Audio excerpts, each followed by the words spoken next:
Hey guys, it's me again, and my laptop has a brand new SSD, so it's working just fine. So if you're watching this video, you're probably here after watching the photo I just posted on Instagram. Or technically, I will post tomorrow on Instagram. If you haven't, just go follow me on Instagram and share the post. Okay, so today's topic is pixel sorting. Now pixel sorting is a glitch type effect which selectively orders pixels in rows or columns of an image. And pixel sorting is not just what you see in this image. There are multiple other types of pixel sorting like pixel insertion sorting, pixel selection sorting, pixel cell sorting, and even more. And to achieve these effects, a guy named Satya, a dank motherfucker who lives in Moscow, as he prefers to describe himself, has uploaded some scripts on GitHub. I will link them in description. And to do that, you don't need to learn how to use these scripts. I'll show you an easier way on Photoshop to achieve that effect. Now keep in mind that this effect can also be done on After Effects for videos, and I'll talk about that in detail in a future video. So first of all, you need to have a concept for your image. Like first I was thinking to do this with a cat face where half of the face is pixel sorted and half isn't.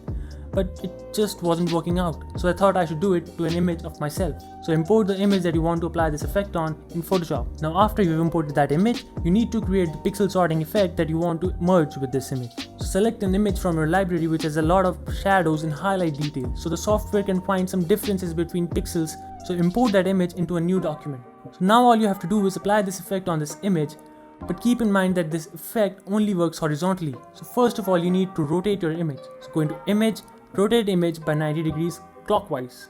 Select your image, go into Effects, Stylize, Wind. Now this dialog box opens.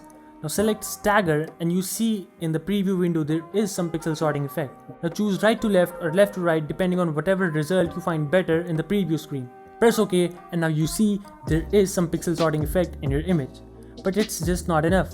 Press Alt Ctrl F to apply the same effect on your image again.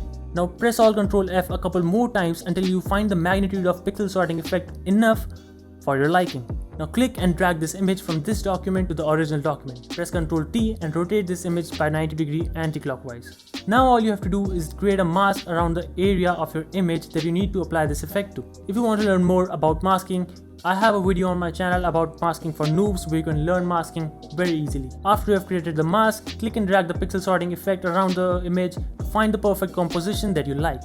Now to make the pixel sorting effect a little rough, I used few adjustment layers of hue and saturation and contrast, and I found my perfect balance. And there you go, the final composite is ready. Now you may color grade this image or just post it as is on Instagram. If you want me to see it, send it to me on Instagram. I'll definitely share it if I like it. And that's it for this episode, guys. This is what pixel sorting basically is. Let me know if you want to learn more about pixel sorting because I can just geek out about it. Also, like the video if you found some value in it. Maybe subscribe to the channel for more content. Until next time, goodbye. Thanks for watching. I just post it as is. And if you want me to sweet.